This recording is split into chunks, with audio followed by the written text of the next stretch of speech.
Hi guys, this is Nifty team. Guys, இந்த வீடியோவில் நம்ம என்ன பார்க்க போகிறோம் அப்படின்னா, இன்றைக்கி மார்க்கெட்டில் நம்ம என்ட்ரி எப்படி எடுத்துருக்கலாம், நம்மளோட அட்வான்ஸ் லெவலை வச்சு இன்றைக்கி என்ட்ரி எப்படி எடுத்துருக்கலாம்ன்ற ரிவ்யூ வீடியோ தான் பார்க்க போகிறோம். வீடியோக்குள்ளே போகிறதுக்கு முன்னாடி இந்த வீடியோவை யாருன்னா யூடியூப்பில் புதுசாக இப்போ தான் பார்க்குறீங்க அப்படின்னா, நீங்கள் ஆப்ஷன் ட்ரேடராக இருந்தால் கண்டிப்பாக நம்ம யூடியூப் சேனலுக்கு கீழே இருக்க டெலகிராம் சேனலில் வந்து ஜாயின் பண்ணிங்க. அப்போ தான் நம்ம போடுற செல்லர்ஸோட பிரேக் ஈவன் லெவல், அது மட்டும் இல்லாமல் செல்லர்ஸோட ரியல் சப்போர்ட் ரீசன்ஸ் இதெல்லாம் நம்ம சேனலில் ஃப்ரீயாகவே அப்டேட் பண்ணுறோம். அது மட்டும் இல்லாமல் அதை நீங்களே போய் எப்படி அனலைஸ் பண்ணி பார்க்குறது, அதை வச்சு எப்படி ட்ரேட் எடுக்கிறதுன்ற அப்டேட் வீடியோலாம் நம்ம சேனலில் இருக்குது. இது ஆப்ஷன் ட்ரேடிங்க்கு உங்களுக்கு ரொம்பவே ஹெல்ப்ஃபுல்லாக இருக்கும். இதை தான் நம்ம வீடியோ கோர்ஸில் சொல்லித்தரோம். ஆக்சுவலாக வந்து ஒரு அட்வான்ஸ் லெவலில் நம்ம என்எஸ்சி சைட்டில் போய் எப்படி எடுக்கிறது, அதை வச்சு இன்ட்ராடேல எப்படி ட்ரேட் எடுக்கிறதுன்ற வீடியோ கோர்ஸாக நம்ம ப்ரொவைட் பண்ணுறோம். இது கற்றுக்கணும்னு நினைக்கிறவங்க, இதை வாங்கணும்னு நினைக்கிறவங்க நம்ம டெலகிராம் சேனலில் கீழே இருக்க டிஸ்கிரிப்ஷனில் நம்ம காண்டாக்ட் லிங்க் இருக்குது, அதில் வந்து நம்மளை காண்டாக்ட் பண்ணலாம். ஓகே காய்ஸ், இன்றைக்கி மார்க்கெட்டில் எப்படி ட்ரேட் எடுத்துக்கலாம் நம்ம லெவலை வச்சு அப்படின்னு பார்க்கலாம். காய்ஸ், இன்றைக்கி மார்க்கெட் பார்த்திங்கன்னா 22,290 பக்கமாக ஓப்பன் ஆச்சு. நம்ம எப்போதுமே ஒரு 15 மினிட்ஸ் கழிச்சு தான் என்ட்ரி எடுப்போம். அது 15 மினிட்ஸ்க்கு எதுக்கு நம்ம வெயிட் பண்ணுறோன்றது நம்ம ஆல்ரெடி எல்லா வீடியோவிலும் சொல்லியிருக்கோம். அதனால் உங்களுக்கு எல்லாருக்குமே தெரியும் அது, ஓகேங்களா? அதனால் 15 மினிட்ஸ் நம்ம கண்டிப்பாக வெயிட் பண்ணி தான் ஆகணும். 15 மினிட்ஸில் மார்க்கெட் எங்கே இருந்தது அப்படின்னு கேட்டால் 22,230, ஓகேங்களா? அதாவது 290 30 60 பாயிண்ட் கீழே இறக்கிட்டான். மெயின் இதில் பார்க்க வேண்டியது ஓப்பனுக்கு கீழே, எஸ்டர்டேக்கு கீழே, ஓகேங்களா? அதாவது நேற்றெல்லாம் பார்த்திங்கன்னா ஒரு பிக் ரேலி ஓப்பனுக்கு மேலே, அதாவது எஸ்டர்டே ஐக்கு மேலே ஓப்பன் ஆகிற மார்க்கெட்டு ஒரு ஓப்பன் விலையை தாண்ட முடியாமல் கீழே வந்து எஸ்டர்டே ஐயை உடைக்கிறான் அப்படின்னா என்ன புரிஞ்சிக்கணும் அப்படின்னா, அந்த 15 நிமிஷம் டைம் நம்ம எதுக்கு எடுக்கிறோன்னா, மார்க்கெட் இன்றைக்கி மேலே போதா, கீழே வரப்போதா, இல்லை ரேஞ்ச் ஆக போதா, இதை மூணுத்தையும் பார்க்கறதுக்கு தான் நம்ம அந்த 15 நிமிஷம் டைம், ஓகேங்களா? அதை பார்த்துட்டு நம்ம ப்ரீமியத்தை பார்த்து டிசைட் பண்ண போகிறோம், இன்றைக்கி பையா செல்லா ரேஞ்சா அப்படின்ட்டு, ஓகேங்களா? அதுக்கு தான் அந்த 15 நிமிஷம். இன்னொரு விஷயம், பொசிஷன் நிறைய கட் ஆகும், புது பொசிஷன் உள்ளே வரும். அப்போது மார்க்கெட் வந்து ஒரு 15 நிமிஷம் டைம் எடுத்து தான் செட்டில் ஆகும். இதுக்கு தான் வந்து நம்ம அந்த 15 நிமிஷம் ஒதுக்குறோம், ஓகேங்களா? மெயின் ட்ரெண்டு நம்ம எந்த சைடு போகணுன்றதை பார்க்குறதுக்கும், ப்ரீமியத்தை பார்க்குறதுக்கும், ஓகேங்களா? ட்ரெண்டு செட் ஆகிறதுக்கும் தான், ஓகேங்களா? இதான் எல்லோரும் மைண்டில் வச்சுக்கோங்க. ஓகே, அப்படி பார்க்கும்போது மார்க்கெட் 22,230 பக்கமாக இருந்தது. அப்போது 22,200ன்ற காலும், 22,250 புட்டு, 22,300 புட்டு தான் இந்த மணி. இதில் தான் நம்ம ட்ரேட் எடுக்கிற மாதிரி இருக்கும். ஆக்சுவலாக வந்து இதில் நீங்கள் ஒரு விஷயம் கவனிக்கணும். ஆக்சுவலாக வந்து இதில் 2 விதமாக ட்ரேட் எடுக்கலாம். நம்ம ஓப்பனுக்கு கீழே இருக்குது, எஸ்டர்டே பிரேக்கு, ஆனால் ப்ரீவியஸ் க்ளோஸ்க்கு மேலே மார்க்கெட்டு, ஓகேங்களா? அதுக்கப்புறம் பார்த்திங்கன்னா ஒரு 10 நிமிஷத்தில் எஸ்டர்டேயும் தாண்டுறான் மார்க்கெட், ஓகேங்களா? அப்போது ஓப்பனுக்கு கீழே தான் நெகட்டிவ் தான் மார்க்கெட். ஒரு ஓப்பன் வேலையை தாண்ட முடியலன்னா கண்டிப்பாக மார்க்கெட்டால் மேலே போகிறது ரொம்ப கஷ்டம், ஓகேங்களா? அவன் மேக்ஸிமம் ஒரு லெவலை உடைச்சான் அப்படின்னா அது வரைக்கும் புல் பேக் போவான். இப்போது ஓப்பனையும் எஸ்டர்டேயும் உடைச்சிட்டான்னா எஸ்டர்டே தாண்டாலும் மேக்ஸிமம் ஓப்பன் வரைக்கும் தான் போக முடியும். ஏன்னா 2 லெவலை உடைச்சிட்டான் கீழே. அவன் உடைக்கிறதா, அதாவது இவன் மேலே போகிறதா இருந்தால் ஓப்பன்லேயே போயிடணும் எப்போவுமே. அப்போ தான் அது வந்து ஒரு கரெக்டான மூவ்னு அர்த்தம்.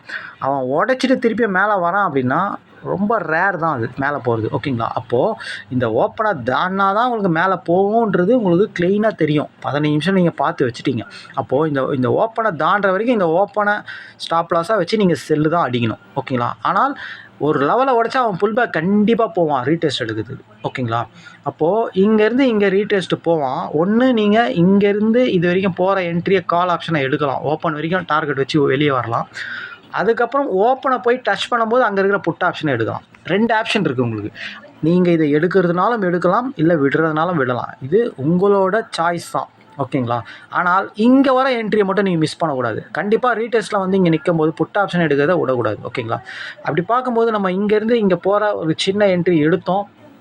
அப்போது வந்து மார்க்கெட் எங்கே இருந்தது அப்படின்னு கேட்டிங்கன்னா, எஸ்டர்டேயை தாண்டி நிற்கிறான் இந்த இடத்துல. ஆக்சுவலாக ஒரு 9:50க்கு 22,260 பக்கமாக மார்க்கெட் இருந்தது. அப்போ நம்ம 22,250 காலை போய் பார்த்தோம், மீட் ஆகிறானா நம்ம லெவலில் அப்படின்னு. அவன் கரெக்டாக மீட் ஆனான். ஆக்சுவலாக கரெக்டாகவே மீட் ஆனான் அவன். அதனால் அவனை நம்ம ஒரு என்ட்ரி எடுத்தோம். ஏன்னா அவன் ஓப்பன் வரைக்கும் தான் போவான். அட்லீஸ்ட் ஒரு நம்மளோட என்ட்ரி ஒரு 15 பாயிண்ட் தான் நம்மளுக்கு. அதுக்கு ஒரு பெரிய அனலைஸ்லாம் பண்ண தேவையில்ல, ரொம்ப பெருசாக வெயிட்டிங்லாம் பண்ண தேவையில்ல, ஓகேங்களா? இவன் கண்டிப்பாக புல் பேக் மேலே போவான்னு தெரியும். கரெக்டாக பாருங்கள், இவனும் பாருங்கள் 9:50க்கு இவன் எஸ்டர்டே ஓப்பனுக்கு கீழே இருந்தவன் எல்லாத்தையும் தாண்டி மேலே வந்துட்டான். நம்மளுக்கு இதுதான் தேவை. அதாவது 250 காலு 22,250 காலு ஓப்பனு எஸ்டர்டே ப்ரீவியஸ் க்ளோஸ் அவனோட அட்வான்ஸ் லெவலில் கீழே உடச்சவன் 9:50க்கு மார்க்கெட் ரீடெஸ்ட் போகும்போது எல்லாத்தையும் மேலே உடைக்கிறான். அப்போ இவனை நம்ம எடுக்கணுமா எடுக்கக்கூடாது? நான் ஏற்கனவே சொல்லிட்டேன், நீங்கள் எடுக்கிறதுனால எடுக்கலாம். ஆனால் அவன் ஓப்பனை போய் டச் பண்ணும்போது நீங்கள் வெளியே வந்துடணும். ஸ்பாட் மார்க்கெட் ஓப்பனை போய் டச் பண்ணும்போது அங்கே இருக்க புட் ஆப்ஷனை தான் நீங்கள் ஃபோக்கஸ் பண்ணணும்னு நான் சொல்லியிருக்கேன். இதை எடுக்கிறதுனா எடுக்கலாம். இவனை எடுக்கணும் அப்படின்னா கண்டிப்பாக நம்ம அட்வான்ஸ் லெவலில் மீட் ஆகணும். அட்லீஸ்ட் இவன் ஓப்பனுக்கு மேலே இருக்கிறானோ இல்லையோ அது தேவையில்லை. ஆனால் அட்வான்ஸ் லெவலுக்கு மேலே இருக்கணும். கண்டிப்பாக இருக்கிறான் இவன். 2 லெவலுக்கும் மேலே போய் தான் இருக்கிறான். இந்த இடத்துல புல் பேக்கில் நிற்கிறான். இவனை நம்ம எடுக்கணுமா எடுக்கக்கூடாதா? ஓகேங்களா? இன்னொன்று இவன் ஓப்பனுக்கு மேலே சஸ்டெயின் ஆகிறான். 2 கேண்டல் நின்றுச்சிங்க. அப்போது இங்கே நம்ம என்ட்ரி கொடுத்துருந்தாலும் 15 பாயிண்ட் கண்டிப்பாக கொடுத்துட்டான். 180, 197, 95 நம்ம வெளியே வந்துட்டுருப்போம். ஆனால் அவன் டார்கெட் கொடுத்த அடுத்த செகண்டே அந்த லெவலை வந்து புல் பேக்கில் நிற்கலை, உடச்சிட்டான். ஏன் அப்படின்னா மார்க்கெட் அப்போ ஓப்பன் கிட்டே போயிடுச்சு. ஓகேங்களா? ஓப்பனுக்கு நியர் இருந்தது. அப்போது அங்கேருந்து அது நிற்காது மார்க்கெட். கண்டிப்பாக ஓப்பனுக்கு கீழே வந்தாலே கண்டிப்பாக அதை உடச்சிட்டானாலே முடியுது கதை. கண்டிப்பாக இவன் கீழே உடச்சிட்டான். அவ்வளோதான். இவனை நம்ம எடுக்கக்கூடாது. அங்கே இருக்கிற புட் ஆப்ஷனை தான் எடுக்கணும். ஓகேங்களா? புட் ஆப்ஷனை நம்ம எப்படி எடுக்கலாம் அப்படின்னா, இப்போது இவன் வந்து கீழே உடச்சிட்டான். இவன் ஆல்ரெடி ஓப்பனையும் எஸ்டர்டேயையும் இவன் உடச்சிட்டான் காலையிலேயே.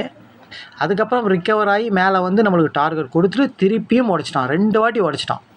ஓகேங்களா? அப்போ இவன் மார்க்கெட் ஆல்ரெடி ஓப்பன் வரைக்கும் போய் அவன் ஃபால் ஆகிட்டுருக்கான். அப்போது இவனும் ஃபால் தான் ஆவான். கால் ஆப்ஷனும் அந்த ஓப்பனை போய் டச் பண்ணிவிட்டு ஃபால் தான் ஆவான். ஓகேங்களா? அப்போது இவன் போய் ஓப்பனை டச் பண்ணும் போது அவனை நம்ம எடுக்கணும். அதாவது அங்கே இருக்கிற புட் ஆப்ஷனை எடுக்கணும். பாருங்கள், இந்த டைம் பார்த்துங்க 11:10 கரெக்டாக இவன் ஓப்பனை போய் டச் பண்ணுறான். இது ஃபேக்கு தான், மேலே போகாது. ஏன்னா ஆல்ரெடி உடச்சிட்டான். புல் பேக் தான் போகிறான் இவன். ஒரு லெவலை உடச்சா புல் பேக் கண்டிப்பாக போவோம். நம்ம நிறைய வாட்டி சொல்லியிருக்கோம். புல் பேக்கில் போகும்போது இவன் ஆப்பனண்ட்டை எடுக்கணும். ஓகேங்களா? புல் பேக்கில் போய் முட்டி கீழே வருவான். அப்போ நம்ம எடுக்கணும். ஓகேங்களா?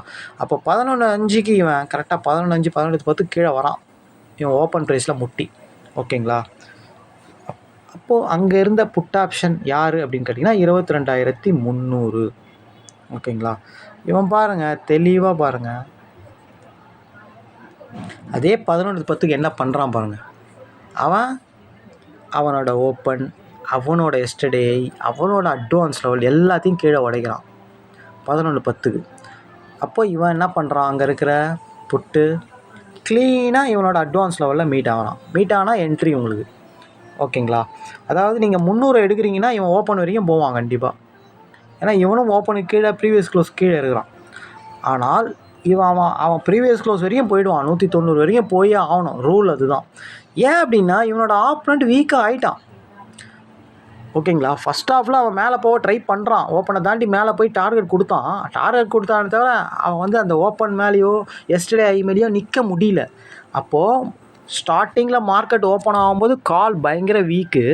ஆனால் அவன் ஒரு 20 நிமிஷம் 30 நிமிஷத்தில் ஸ்ட்ராங் ஆகி மேலே போக முடியாமல் திருப்பியும் கீழே உடச்சி, நான் மேலே போக முடியல, நான் வீக்காக தான் இருக்கிறேன், இன்னும் கண்டிப்பாக என்னால் மேலே போக முடியாதுன்னு சொல்லிட்டான் க்ளீனாக 11:10க்கு. அப்போது 22,300 புட்டு க்ளீனாக வந்து இவனுக்கு ஆப்பனண்ட் யாரும் கிடையாதுன்றது எதிரியே கிடையாது இவனுக்கு. ஏன்னா அவன் வீக் ஆகிட்டான் க்ளீனாக. எந்த ஒரு என்ட்ரி எடுத்தாலும் இதுதான் கான்செப்ட். 300 புட்டு எடுத்தாலும் சரி, 250 கால் 200 கால் எடுத்தாலும் சரி, நீங்கள் அவனை எடுக்கும்போது அவன் ஆப்பனண்ட் வீக்காக இருக்கணும். அட்லீஸ்ட் அவன் open, previous close, advance level எல்லாத்தையும் கீழே உடைச்சான் அப்படின்னா அவனை நீங்கள் தாராளமாக எடுக்கலாம். ஓகேங்களா? அந்த சினாரியோ தான் இங்கே நடந்தது. ஓகேங்களா? இன்னொன்று, மார்க்கெட் க்ளீன் நெகட்டிவ். மார்க்கெட் கூட தான் நீங்கள் ட்ராவல் ஆகிறீங்க. மார்க்கெட் ப்ரைஸ் என்னவோ அந்த ப்ரைஸ் கூட தான் ட்ராவல் ஆகிறீங்க. ஓகேங்களா? மார்க்கெட் க்ளீனாக நெகட்டிவ். எஸ்டர்டே கீழே, ஓப்பனுக்கு கீழே, எல்லாமே கீழே. அப்போது மார்க்கெட் நெகட்டிவ் தான். ஓகேங்களா? அப்போது நீங்களும் புட் ஆப்ஷன் தான் செலக்ட் பண்ணுறீங்க. அவன் லெவலை உடச்சா மேக்ஸிமம் அதில் புல் பேக் தான் போக முடியுன்றது உங்களுக்கு தெரியும். ஓகேங்களா? அப்போது புட் ஆப்ஷன் கண்டிப்பாக ஸ்ட்ராங்காக தான் இருப்பான். மார்க்கெட் நெகட்டிவ்னா புட் ஆப்ஷன் ஸ்ட்ராங்காக தான் இருப்பான். இவன் அட்வான்ஸ் லெவலில் மீட் ஆகிறான். எக்ஸாக்டாக வந்து பார்த்திங்கன்னா இவனோட மீட் ஆகி நல்லா போகிறான். எவ்வளோ தூரம் போகிறான்? இவனோட ப்ரீவியஸ் க்ளோஸ் வரைக்கும் போகிறான் ஃபஸ்ட்டு. ஓகேங்களா? ஓப்பன் வந்து 168. இவன் ஆக்சுவலாக எது வரைக்கும் போனான் அப்படின்னா 170 வரைக்கும் போகிறான். நம்மளுக்கு டார்கெட் கொடுத்துட்டான். 23 பாயிண்ட் டார்கெட் கொடுத்துட்டான். ஓகேங்களா? நம்ம வந்து ஓப்பன் வரைக்கும் போனாலே வெளியே வந்துட வேண்டியது தான். ஓகேங்களா? 150 நீங்கள் என்ட்ரு ஆகிறீங்க அப்படின்னா கண்டிப்பாக 168 15 பாயிண்டில் நீங்கள் வெளியே வந்துட்டுருப்பீங்க. ஓகேங்களா? அகைன் பாருங்கள், திருப்பி இங்கே வரான் புல் பேக் வந்துட்டு திருப்பி போகிறான். ஏன் அப்படின்னா மார்க்கெட் வீக்கு, ஓப்பனுக்கு கீழே, எஸ்டர்டே கீழே, ஆனால் ப்ரீவியஸ் க்ளோஸுக்கு மேலேயே சஸ்டன் ஆகிட்டு இருக்குது. அப்போது மார்க்கெட் ரேஞ்ச் ஆகிடுச்சின்னு தெரிஞ்சிச்சு நம்மளுக்கு. ப்ரீவியஸ் க்ளோஸையும் சேர்த்து ஒரு 15 நிமிஷம், ½ அன் ஹவரில் எஸ்டர்டே ஆகி ஓப்பன் ப்ரீவியஸ் க்ளோஸ் எல்லாத்தையும் உடச்சானா லோ வரைக்கும் வந்துட்டுருப்பான். ஓகேங்களா? அதாவது எஸ்டர்டே ஐக்கு மேலே ஓப்பன் ஆகி எஸ்டர்டே ஐக்குள்ளேயே வரான் அப்படின்னா அவன் வந்து ப்ரீவியஸ் க்ளோஸ், அவனோட ஓப்பன், அவன் எஸ்டர்டே எல்லாத்தையும் உடச்சிருந்தானா நல்லா ஃபாலோ ஆகும் மார்க்கெட்டு. ஆனால் ப்ரீவியஸ் க்ளோஸை தக்க வைக்கிறான் அப்படின்னா மார்க்கெட் ரேஞ்சு தான். ஓகேங்களா? நிறைய மார்க்கெட்டில் இப்படி தான் நடக்கும். 10 மார்க்கெட்டில் 8 மார்க்கெட் இப்படி தாங்க. 2 மார்க்கெட் ஓனால் அப்படியே சஸ்டன் ஆகிட்டு திடீர்னு ஒரு 12:30 1 மணிக்கு மேலே சடார்னு மேலே உடச்சி போயிடும், இல்லை கீழே போயிடும் மார்க்கெட், ஏதாச்சும் ஒரு சைட் போயிடும். ஓகேங்களா? ஆனால் பெரும்பாலும் மார்க்கெட் ரேஞ்சு தான் ஆகும் ப்ரீவியஸ் க்ளோஸை தக்க வச்சா. 3த்தையும் உடச்சிட்டா கண்டிப்பாக அது புட்டு கண்டிப்பாக நல்லா ரேலி ஆகும். ஓகேங்களா? இதுதான் கான்செப்ட். ஓகேங்களா? அதே சேம் சினாரியோ தான் நடந்தது. புல்பேக் ஆகி அட்வான்ஸ் லெவல்லையே மீட் ஆகி தான் மேலே போனான். தெளிவாக போயினே இருக்கான் பாருங்கள். ஓகேங்களா? ஏன் அப்படின்னா இவன் எதிரி வீக்கு. இவன் எதிரி வந்து 200 கால் 250 கால் எல்லாம் வீக்கு பாருங்கள். 200 காலோட ஓப்பன் ப்ரைஸு 221, தாண்டவே முடியல. ஓப்பனில் மேலே போய் கீழே வந்துட்டான், 2வது போனால் கீழே வந்துட்டான், அவ்வளோதான். ஓகேங்களா? இவன் அட்வான்ஸ் லெவலையும் உடைக்கலாம். ஓகேங்களா? 180 அப்படின்றது இவனோட அட்வான்ஸ் லெவல், 190 சாரி, அதையும் உடைக்கிறான். அப்புறம் எப்படி இவன் மேலே போவான்? ஒரு வாட்டியும் இவன் இங்கேருந்து மேலே போனதுக்கான இவன் அட்வான்ஸ் உள்ள மீட் ஆகி மேலே போகிறான். ஆனால் இவனை எடுக்கக்கூடாது, ஏன்னா மார்க்கெட்டு நெகட்டிவில் இருக்குது. அப்போது நம்ம இவன் போய் ஓப்பனில் முட்டும் போதெல்லாம் எடுத்துக்கிட்டே இருக்கலாம். இல்லை இவன் இப்போ இந்த லெவலில் சப்போர்ட்டில் இருக்குன்னா சப்போர்ட்டை உடச்சிட்டு புல் பேக் ஆகும்போது அப்போ நம்ம புட் ஆப்ஷனை ஃபோக்கஸ் பண்ணி எடுக்கணும். ரேஞ்ச் மார்க்கெட்டில் இந்த மாதிரி எடுத்தால் நல்ல ப்ராஃபிட் கிடைக்கும். ஓகேங்களா? பாருங்கள், அட்வான்ஸ் லெவலில் இவ்வளோ நேரம் இங்கே தக்க வச்சுருந்தான், இங்கே உடைக்கிறான். எத்தனை மணிக்கு? ஒரு 1:30 மணிக்கு. அப்போ 1:30 மணிக்கு 2 மணிக்கு நீங்கள் போயிட்டு அங்கே இருக்கிற புட் ஆப்ஷனை எடுக்கணும். அங்கே இருக்கிற புட் ஆப்ஷன் யார்? 22,300. ரேஞ்சே இன்றைக்கி மொத்தமே 80 பாயிண்ட் தான் பாருங்கள். க்ளீனாக இருக்கிறான் பாருங்கள். அவன் போய் முட்டும் போதெல்லாம் இவனை எடுக்கலாம். சேம் அதே 1:30 மணிக்கு, 2:30 மணிக்கு, 2 மணிக்கு அழகாக எடுத்துகிட்டு போயிட்டே இருக்கலாம். 162ன்றது இவனுக்கு ஒரு லெவலு. க்ளீனாக இவன் போகிறான் பாருங்கள். க்ளீனாக 162 ஒரு அட்வான்ஸ் லெவல். இதை சப்போர்ட் எடுத்து க்ளீனாக எவ்வளோ வரைக்கும் போகிறான்? 90 வரைக்கும் போகிறான். 20 பாயிண்ட் கிடச்சாலே போதும், 82. எவ்வளோ அழகாக போகிறான் பாருங்கள். இந்த மாதிரி பொறுமையாக வாட்ச் பண்ணி யார் வீக்கு யார் ஸ்ட்ராங்கு, மார்க்கெட் இன்றைக்கி ரேஞ்சா, ஓகேங்களா? க்ளீனாக நீங்கள் ஒரு டிசைன் போட்டு வச்சிட்டிங்க. எஸ்டர்டே ஐக்கு மேலே ஓப்பன் ஆகி எஸ்டர்டே ஐக்குள்ளேயே வந்துட்டு அவன் ஓப்பனு எஸ்டர்டே ஐ ப்ரீவியஸ் க்ளோஸ் எல்லாத்தையும் வச்சா கண்டிப்பாக ஃபால் தான் ஆகும் மார்க்கெட்டு. நிறைய மார்க்கெட் நீங்கள் வேணால் செக் பண்ணி எழுதி வச்சுன்னு செக் பண்ணி பாருங்கள். ஆனால் ப்ரீவியஸ் க்ளோஸை தக்க வச்சுட்டு ஓப்பனையும் எஸ்டர்டே மட்டும் வச்சுன்னு இருக்கான்னு வச்சுங்க, அது ரேஞ்சாக தான் ஆகும். சேம் அதே மாதிரி தான் எஸ்டர்டே லோவும். ஓகேங்களா? இந்த கான்செப்டை வச்சு நீங்கள் செக் பண்ணி பார்த்தாலே உங்களுக்கே புரிஞ்சிடும். அப்போது காலையில் இந்த சினாரியில் இருக்குன்னா கண்டிப்பாக ரேஞ்ச், அவ்வளோதான். அவன் ப்ரீவியஸ் க்ளோஸை சேர்த்து உடச்சிருந்தா கண்டிப்பாக வந்து நல்ல ஒரு ஃபால் ஆகிருக்கும் அப்படின்னு எதிர்பார்க்கலாம். அது நம்மளுக்கு தேவையில்லை. அவன் உடைக்கல இதெல்லாம் நம்மளுக்கு தேவையே கிடையாது. இந்த சினாரியாவாக ரேஞ்சு. அப்போ அவனை எப்படி எடுக்கணும்? 300 புட்டை நீங்கள் எடுக்கணுமா? கால் வீக் ஆகணும். 22,200 கால் வீக் ஆகணும். வீக்கில் தானே இருந்தான் அவன் ஓப்பன், அவன் ப்ரீவியஸ் க்ளோஸ், அவன் அட்வான்ஸ் சொல்லி எல்லாத்தையும் உடச்சி புல் பேக்கில் தானே இருந்தான். அப்போ இவனை புல் பேக்கில் வரும்போது எடுக்கணுமா எடுக்கக்கூடாதா? ரொம்ப ஈஸி தானே, இதில் என்ன கஷ்டம் இருக்குது? ஓகே, இன்றைக்கி என்ட்ரி இப்படி தான் கைஸ் எடுத்துருக்கணும். இன்றைக்கி ரொம்ப ஈஸியான மார்க்கெட் தான். என்னன்னா ஒரு 70 பாயிண்ட் தான் மூவ்மெண்ட்டு. 290லேருந்து 220 வரைக்கும் தான் மூவ்மெண்ட்டு. 70 பாயிண்ட் தான் மூவ்மெண்ட்டு.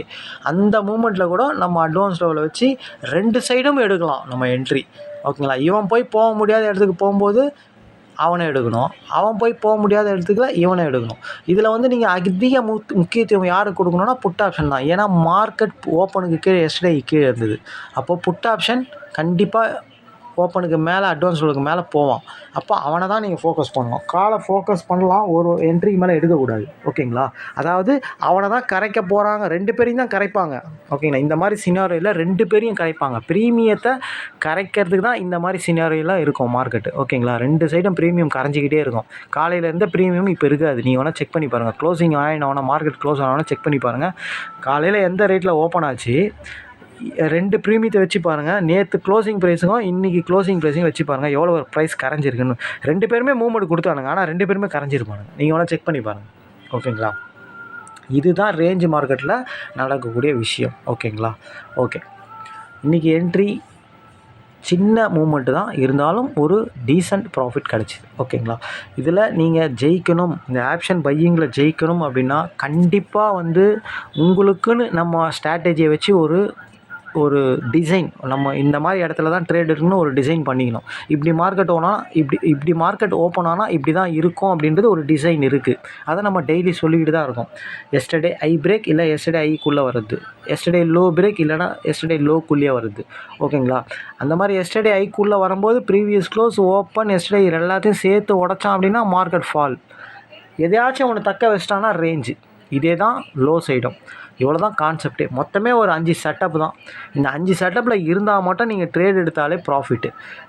அந்த மாதிரி செட்டப்பில் ட்ரேடு எடுக்கும்போது டிசிப்ளினாக எடுக்கணும், மணி மேனேஜ்மெண்ட் பண்ணி எடுக்கணும். இந்த மாதிரி பண்ணிங்கன்னா 100% நீங்கள் ஆப்ஷனில் வின் பண்ண முடியுன்றதை ஆணித்தரமாக நம்ம சொல்லிக்கிறோம். ஓகேங்களா? ஓகே, இப்போது option trading, stock option trading. ஆக்சுவலாக வந்து ஸ்டாக் ஆப்ஷன் வந்து நம்ம இன்றைக்கி எடுக்கலை. இந்த வாரத்திலே மொத்தத்திலே 2 என்ட்ரி தான். ஓகேங்களா? ஆனால் இந்த மாதிரி ரேஞ்சு மார்க்கெட்லேயும் நம்ம ஸ்டாக் ஆப்ஷனை எடுக்க முடியும். பிஃபோர் இதில் நம்ம ஆக்சுவலாக வந்து பார்த்திங்கன்னா only break out call option மட்டும்தான் எடுப்போம். புட் ஆப்ஷன் நம்ம எடுக்கவே மாட்டோம். ஆனால் அதையும் எடுக்கலாம் அப்படின்றத நான் எடுக்க முடியும். ஆனால் ஒரே ஒரு விஷயத்தை மட்டும் ஃபோக்கஸ் பண்ணால் நீங்கள் கரெக்டாக பண்ணுவீங்க அப்படின்னு தான் நம்ம அதை சொல்லவே இல்லை, சொல்லியும் தரல. நீங்கள் அதையே பாருங்கள். ஆனால் இப்போ ஓப்பனுக்கு கீழே வந்தால் மார்க்கெட் ஃபால் ஆகுதுன்னு எல்லாருக்குமே தெரியும், நம்ம ஸ்டூடெண்ட் இல்லாதவங்களுக்கும் தெரியும். அப்போது ஓப்பனுக்கு கீழே ஒரு பிரேக் அவுட் ஸ்டாக் வருது அப்படின்னா கண்டிப்பாக அந்த இடத்துல புட் ஆப்ஷனை எடுக்கலான்னு உங்கள் மைண்டில் தோணுச்சா இல்லையான்னு எனக்கு தெரியாது. கண்டிப்பாக தோணணும். ஓகேங்களா? அந்த மாதிரி இருக்கும்போது புட் ஆப்ஷனை எடுத்து நீங்கள் ப்ராஃபிட் பண்ணிட்டு வெளியே வந்துடலாம் 5 நிமிஷத்தில். ஃபாஸ்ட்டாகவே மூவ்மெண்ட் ஆகும் அது. ஓகேங்களா? அது நீங்கள் இன்றைக்கி என்னென்ன ஸ்டாக் அந்த மாதிரி நடந்திருக்கு அப்படின்னு நீங்கள் ப்ரீ ஓப்பனில் போய் பாருங்கள். செக்யூரிட்டி ஆஃப் F&Oவில் நிஃப்டி 50 ஸ்டாக்கில் போய் செக் பண்ணி பாருங்கள். ஓகேங்களா? அந்த மாதிரியும் எடுத்து ப்ராஃபிட் பண்ண முடியும். ஓகேங்களா? அதனால் அந்த மாதிரி நிறைய பேர் பண்ணி ப்ராஃபிட் பண்ணியிருக்காங்க இன்றைக்கி. ஆனால் நம்ம சொல்லி கொடுத்த விஷயம் பிரேக் அவுட் கால் ஆப்ஷன் மட்டும்தான். அதில் நடந்த விஷயத்தை தான் நம்ம போஸ்ட் போடுவோம். ஓகேங்களா? இதை நம்ம போட மாட்டோம். ஓகேங்களா? இது நீங்கள் உங்களுக்கு பர்சனலாக நம்ம சொல்கிறது. இந்த மாதிரியும் பண்ணலாம். என்ட்ரி எடுத்துகிட்டு ஒரு 10 நிமிஷத்தில் ப்ராஃபிட் பண்ணலாம். அதுவும் நல்லா சக்ஸஸ்ஃபுல்லாக தான் எடுக்கிறாங்க. இப்போ நீங்கள் பிரேக் அவுட்டில் எப்படி கால் ஆப்ஷனில் சக்ஸஸ்ஃபுல்லாக போதோ அதே மாதிரி தான் அதுலேயும் சக்ஸஸ்ஃபுல்லாக நடக்குது. ஓகேங்களா? 10 ட்ரேட் எடுத்திங்கன்னா கண்டிப்பாக 8 ட்ரேட் வின் ஆகுது. ஓகேங்களா? அதையும் நீங்கள் ஃபாலோ பண்ணிங்க. ஓகேங்களா? ஓகே காய்ஸ், 2 days லீவ் இருக்குது, என்ஜாய் பண்ணுங்கள். ஓகேங்களா? மண்டே பார்க்கலாம். தேங்க்யூ, பாய்.